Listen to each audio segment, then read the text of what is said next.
I hinted at it last week. I posted it on the Facebook group, and I even fucking live tweeted the whole thing.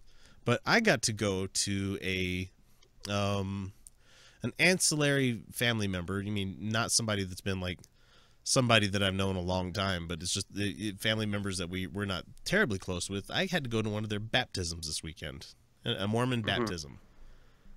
Ew. And,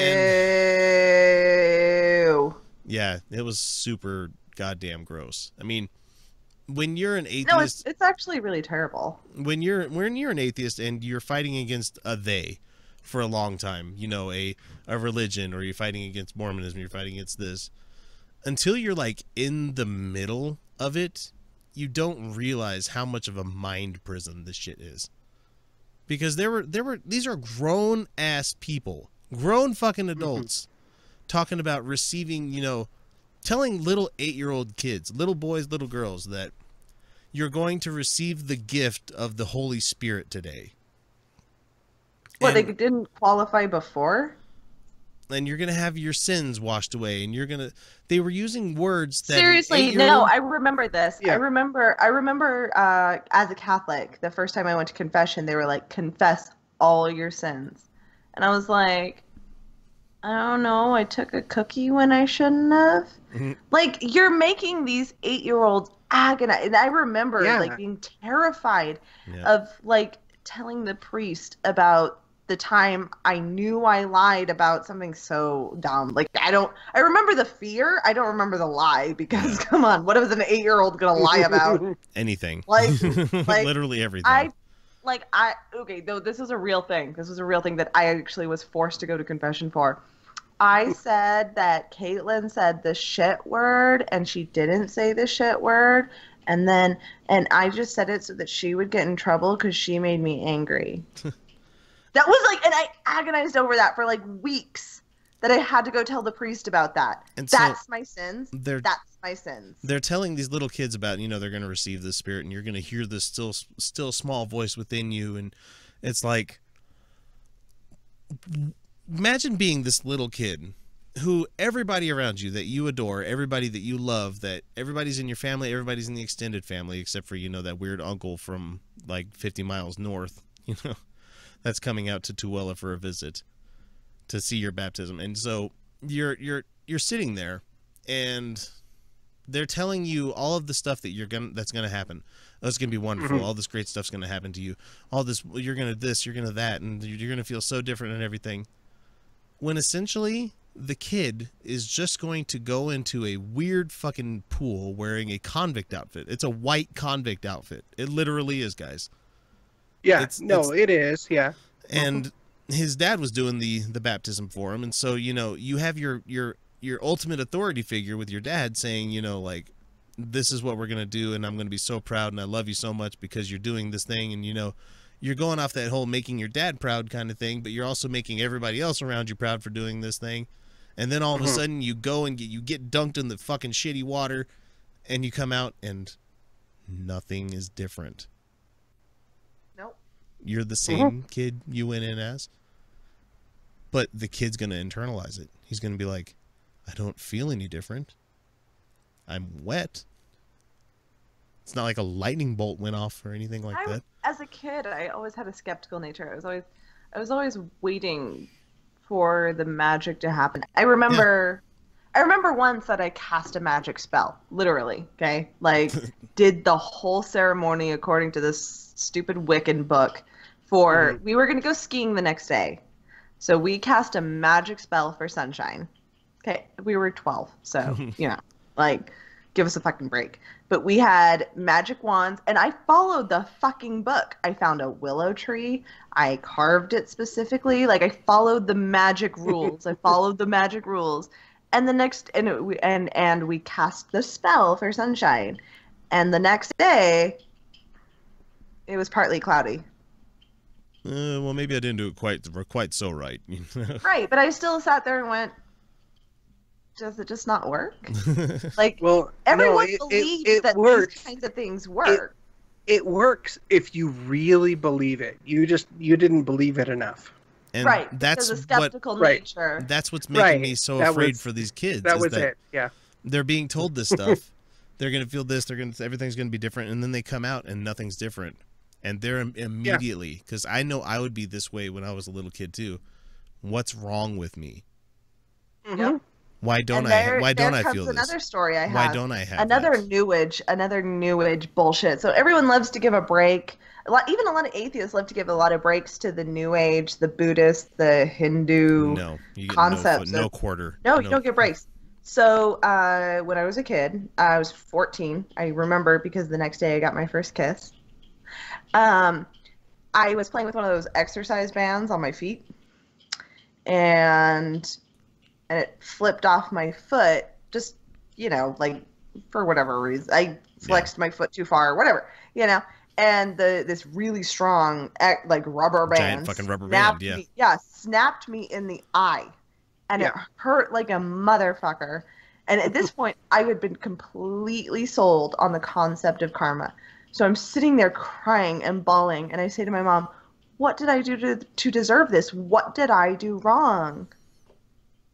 I believed that I had done something so horrible as to be deserved to be snapped in the eye by a giant rubber band. And the other thing they're selling these kids on is there is something wrong with you. You are flawed. You are a bad person. You are full of sin. The things that this kid, who's 8 at the time, who, knowing my own experience, is just a scant couple of years away from pulling his pud. And he's going to have to tell his bishop about this stuff. The bishop's going to have to sit there. And that's really fucking disturbing. But at the same time, he's going to be made to feel like that's not a natural thing. That's a bad thing. You shouldn't lust after anybody. You shouldn't look at girls' boobs because that makes you a bad person. You shouldn't be looking at boys' butts. Yeah, that too. And I'm not talking about females. Why not? I'm not talking about females. I'm talking about males. Look at the butts. Look at the butts. All you want. Tina likes There's hair. Look at them. And so as I'm going through this whole thing, I just feel so just supremely depressed and sad for this kid that he's not going to have a chance. I mean, I can't say he won't have a chance because there's a lot of people that get out of that world. Kyle's living proof. There's a lot of people. There's a lot of people that get out of this. But there's a complex you have to get past for that shit, and it hurts. And it hurts. I hurts. had slight Baptist upbringings, which I'm kind of pissed off at the parents for certain things, but I don't have the Mormon upbringing where literally everything you say and do is wrong, and your family gets ashamed of things that you do if it's not the exact way it needs to be, and all these people judging you every fucking weekend as you spend 3 hours in the fucking place and doing all this extra shit. I'm gonna give the Mormons some extra shit here because their big sell is that they make you happy, and therefore if you do not behave happily, if you and can we just get over the American concept of happiness real fast? Because it is a super American one. You don't have to be happy all the time, guys. No. Sometimes shit sucks. And that's okay. I wish I knew what Deadpool... I wish I had his whole quote memorized where he's talking about how life is just a whole series of shit going wrong and with those occasional seconds of happiness. Bullshit. No. I actually find that I have a lot more to be happy about than I don't. But sometimes the bullshit piles the fuck on. He just it just not he, sorry. There was a message that popped up that said the word he and I just read that one word. No, sometimes life gets hard and it hurts and you're not happy. And guess what? If you're not happy in this moment, you're not broken. And yes, depression is a real thing and anxiety is a real thing. And these are real chronic issues that people deal with. But sometimes if you're just not happy, that's okay. Yeah, here's this quote. Okay. Here's the quote. Here's the thing. Life is an endless series of train wrecks with only brief commercial-like breaks of happiness. This had been the ultimate commercial break, which meant it was time for something to return to our regularly scheduled programming as he got fucking cancer of everything in the movie, if you remember that. Yeah, I do. I do remember that, but I fundamentally disagreed. I'm a pessimist. Yeah. I find it to be fairly well balanced. Have kids. No. I find myself in many moments and places of joy and happiness. I happen to be in just a really good happy place right now. super in love and like love my job. And there is some bullshit still in my life that I'm still fighting with and it still makes me frustrated and angry. But the reality is that at this moment in my life, I'm very, very happy. But I'm happy for you. But as a realist, I'm waiting for the other shoe. there is always another shoe. And then when you're sad, there's another shoe. Yeah. Well, the good news is there can only be two shoes. Exactly. And so getting past like you're really version. pushing for me to play fucking always look on the bright side of life here, you know. Life's a piece of shit when you look at it. Life's a laugh and death's a joke, it's true. No, so anyway, back to the Mormon kids. And all of these adults pretending to be serious. Oh, that was the point I was getting at. Sorry, real fast. The Mormons push, you have to be happy because this religion makes you happy. Like, that's the thing that they push. So the Mormons constantly push their children to be happy. You have to be happy. Yeah. You have to be joyful. You have to be alive in the spirit. Right, Kyle? Smile. Oh, yeah.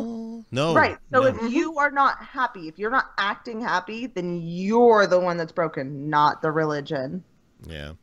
And yep, so that was the point I was getting at. When the kid was getting the laying of hands done, they do that weird arm crooked elbow thing, touching the other guy's arm thing, and the dad puts the hands on the head of the kid and talking. You know, when they come up with their, what do they call it? Their it wasn't a testimony. He wasn't bearing his testimony, but it was a confirmation. So it was like it was him ad-libbing like the whole time, and you could tell it was just him searching for words and. The fact that they still use fucking this fake ass old English to say shit it's not so stupid. It's not even real old English. Like, no, it's not. And it's inherently false old English. They do and for people that might not know Mormons quite as well as we do here in Utah, when they like bow their heads to pray. I of course I'm always looking around for the people that aren't. I'm like, where's the atheist in the crowd? Where's the agnostic? You know, but they always do this weird as fuck arm crossing thing, like praying for like when I was a Christian was just like, you know, just bow your heads and keep your hands like in your lap or something like that. No. They do a straight up like Alibaba the fucking genie crossing their arm thing, like, and they look down like they're about to fall asleep leaning against something. It's the weirdest. It's so goddamn culty weird. It just bugs the shit out of me for some reason. And then there was all these fucking plants in the chapel, and I of course had to take a picture of the hymnal where it says, "If I could hide a kolob." I'm like, keep in mind, everybody, their god is an alien. You know. Oh, so that was my low for the week. God damn it, going to a fucking baptism. Damn. Oh, let me tell you one last thing. When we went to the after party, you know, because there's after parties at Mormon things. There's not booze, so it's not an after party. It's not really an after party. I mean, and they had it's an after calorie intake. It really was, and most of it was carbs. And of course, but like they had everything set out, and I'm like, hey, is there anything I can help with? And I, of course, am like the only guy wearing black. Like everybody else is wearing their white shirts and their ties and shit like that, and all these other guys are wearing their suits and everything. Okay, first of all, I just want to take this moment to bitch about t-shirts under tank tops. Fuck you. T-shirts under dresses, dresses, beautiful sundresses. Yeah, what are you doing? Why are you doing this? It's lovely. Sundresses are lovely. Yeah. Sundresses are flattering, and they're comfortable and they're delightful. Listen to the Left Show coming out tomorrow because they actually praise my sundress. Like, and so when we went to this party, I can't say party, but we went over to their house. They're nice people. I'm not talking shit on them or anything, but like as everybody was getting everything out, and I'm like putting things out, and I made the joke about how I'm wearing black because I'm like the only guy not wearing slacks, wingtips, and like like button-ups and shit like that. I'm just wearing a black polo, and of course I'd have the goatee and the funky ass eyebrows looking like Ming the Merciless hanging out at this kid's baptism. And so they start setting up all the food and everything, and like I'm conditioned like, okay, soon as buffets and tables and everything are set up, get the kids food, get my kids food so that they can sit the fuck down and eat, you know, so we don't have to worry about fighting crowds and everything.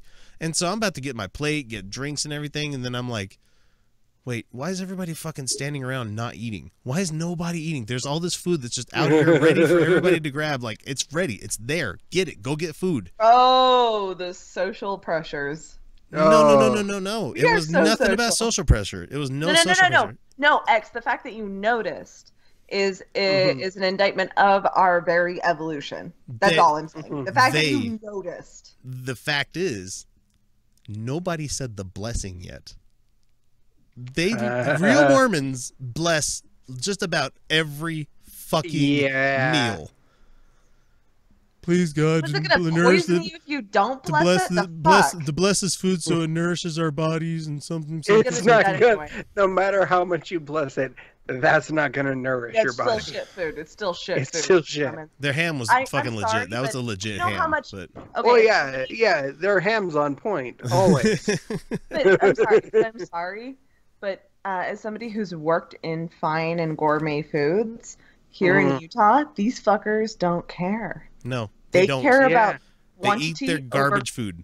Their garbage food. They eat quantity. They only care about quantity. Like, I sit there and tell them about how, like, I show them this cheese, and it's kind of funky looking because it's got mold growing on it, because it should. And it's kind of funky looking, it's kind of funky smelling, but it tastes like creamy heaven. And I say, this cheese, this taleggio, is only grown, it's only made in this tiny little valley in the top of Italy, and it's something that you can't just find anywhere, and it's absolutely amazing. And yes, it's expensive. And it's that's why you only get a little bit, and that's why you enjoy it on a nice crusty bread with some strong beverage, usually red wine. Taleggio, red wine, and Marcona almonds. That's your dinner right there. Like, and it's simple, and it's simple, and it's beautiful, and it's bright. And they're like, is it gonna feed my 14 kids? And I'm like, no. And they're like, well, I'm done. No. I'm gonna go buy this like bag. Yeah. Of cheese and throw it on potato chips. What the fuck are you doing?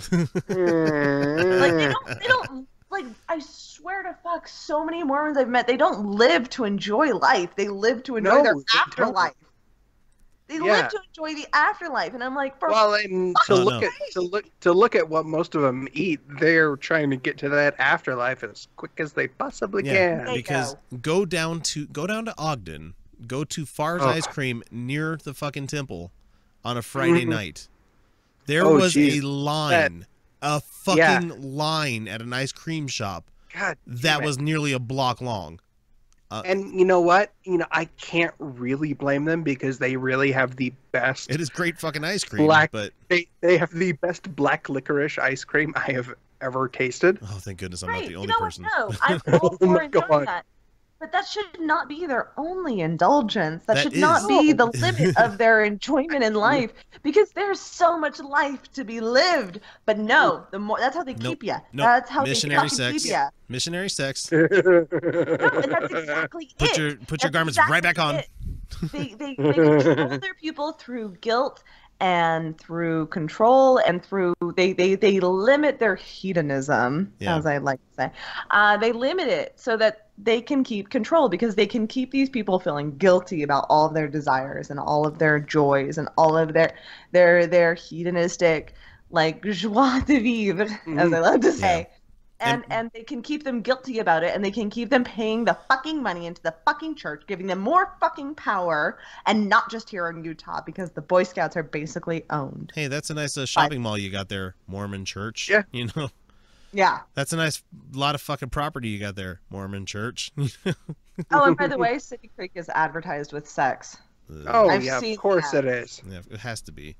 But, no, the Mormons don't give a fuck if it's about advertising to everyone else, but they honestly, keep their people under control. When they opened City Creek, I thought it was going to be a big gamble, because, like, we were just commenting about how people make a joke about, the stereotypical cheap person, the Chinese person, the Jewish person, and something like that. No. You want to see who could stretch a fucking dollar is a Mormon. Oh, God. Yeah, talk to a Mormon. It's ridiculous. And so when they opened City Creek and they said, it's going to be fine shopping, and I'm like, well, that's not going to fucking work. No, they're not marketing to Mormons, though. City Creek isn't marketing to Mormons. No. They can justify it by saying they're closed on Sundays, but that's not marketing to Mormons. All I know They're is marketing. they had to tear down. Here's how I can tell you that they're not marketing to Mormons, because they didn't open City Creek in Orem. They opened it in Salt Lake City, where fucking less town. than 15, where the less than 50% of the population is Mormon. Yep. Right.